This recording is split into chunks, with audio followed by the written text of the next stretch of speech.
Bem-vindos. Hoje, a gente vai analisar uma decisão do Supremo Tribunal Federal que, olha, tá dando o que falar. É sobre a interpretação do Marco Civil da Internet aqui no Brasil. Exatamente. Uma decisão bem impactante. Sim. E a gente tem aqui notícias, reações das grandes empresas de tecnologia, as Big Techs, né?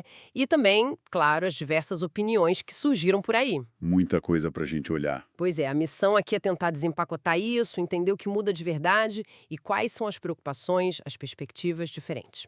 Vamos lá. Vamos nessa. Bom, o centro da questão, né, é o artigo 19 do Marco Civil, aquele de 2014. O STF decidiu, por 8-3, que ele é parcialmente inconstitucional.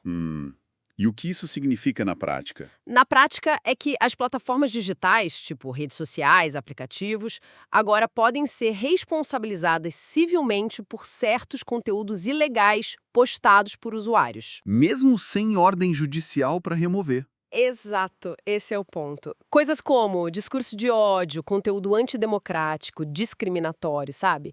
Incitação a crime, pedofilia. Ah, entendi. Antes, a regra geral era só há responsabilidade se a plataforma não cumprir uma ordem judicial para tirar o conteúdo do ar. Agora, para esses casos específicos, a responsabilidade pode vir antes. Muda bastante o jogo. Muda mesmo. E sabe, um ponto interessante na argumentação de alguns ministros foi a tal da inconstitucionalidade por omissão. Omissão? Como assim? Tipo, o problema não seria o que a lei dizia, mas o que ela não dizia.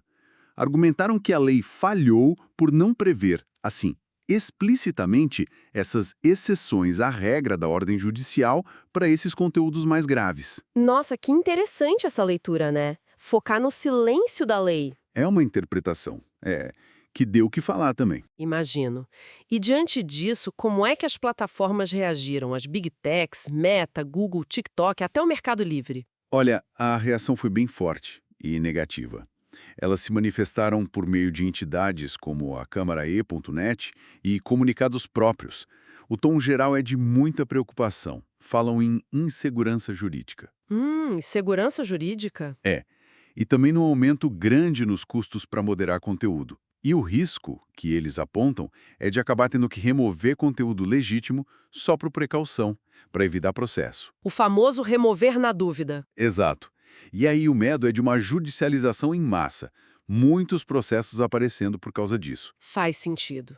E tem alguma preocupação mais específica de cada tipo de empresa? Sim, sim.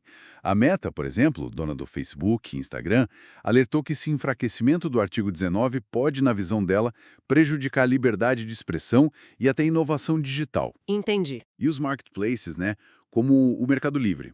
Eles temem passar a ter uma responsabilidade meio solidária com os vendedores, sabe? Algo parecido com o Código de Defesa do Consumidor. Isso poderia levar eles a remover muitos anúncios, muitos produtos, só por cautela. Afeta o modelo de negócio deles diretamente. Nossa, complexo. Vários níveis de impacto. Mas saindo um pouco das empresas e olhando para a sociedade, para os comentários, para a política, a coisa parece bem dividida, né? Totalmente polarizada. É impressionante ver as reações. De um lado, tem muita gente comemorando a decisão. A gente vê comentários tipo, parabéns STF, sabe? E críticas fortes ao Congresso, mais uma vergonha para esse Congresso omisso. E o argumento dessa turma? O argumento é que essa decisão era necessária para combater fake news, discurso de ódio, essa monetização de conteúdo ilegal, vem como um passo para mais civilidade na internet. Alguns até comparam com regulações da Europa, dizendo que o Brasil está se alinhando. Ok, esse é um lado. E o outro? O lado crítico. O outro lado pegou pesado também. Usaram palavras como censura, ditadura da toga. Vimos isso em comentários e até em falas de políticos, como o deputado Gayer. Censura é uma palavra forte. Muito forte. E a crítica principal aí é a subjetividade. Questionam muito o que é de fato discurso de ódio, o que é antidemocrático. Tipo, criticar o próprio STF poderia ser considerado antidemocrático? Essa é a dúvida que levantam. Uma linha tênue, né? Exato. E criticam também o processo de decisão do STF. Falam de uma reunião almoço, questionam se o judiciário não está legislando no lugar do Congresso. Até a emoção de um ministro na hora do voto virou alvo de crítica. Mostra como o clima está tenso. É, realmente, uma situação bem delicada. E parece que o próprio STF, de certa forma, reconhece essa complexidade, né? Sim, isso é interessante. Na própria decisão, o Supremo fez um apelo por Congresso Nacional legislar sobre o tema. É um reconhecimento de que existem lacunas, que a lei precisa ser mais detalhada. Hum. E as Big Techs também, né? Elas parecem estar apostando que o legislativo vai agir para talvez reverter ou pelo menos modular os efeitos dessa decisão. Fica muito clara essa tensão, né? Sobre quem define as regras do jogo digital e como equilibrar os papéis do judiciário e do legislativo. Então, resumindo tudo isso, parece que a gente está no meio de um cabo de guerra bem intenso, né? Sem dúvida. De um lado, a pressão para proteger a sociedade de conteúdos que são claramente nocivos, ilegais, e do outro, a defesa da liberdade de expressão e a necessidade de um ambiente digital que seja estável para os negócios poderem funcionar. É isso. É exatamente essa tensão central. Equilibrar esses pratos é o grande desafio. E o que fica para a gente pensar, então? Olha, acho que fica uma reflexão importante.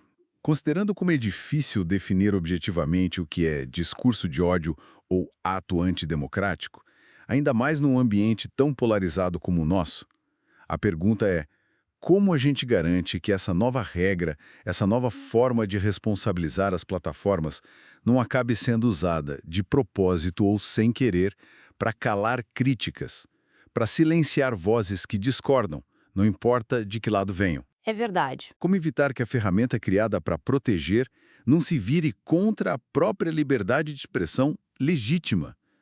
Acho que é algo fundamental para a gente continuar pensando e debatendo.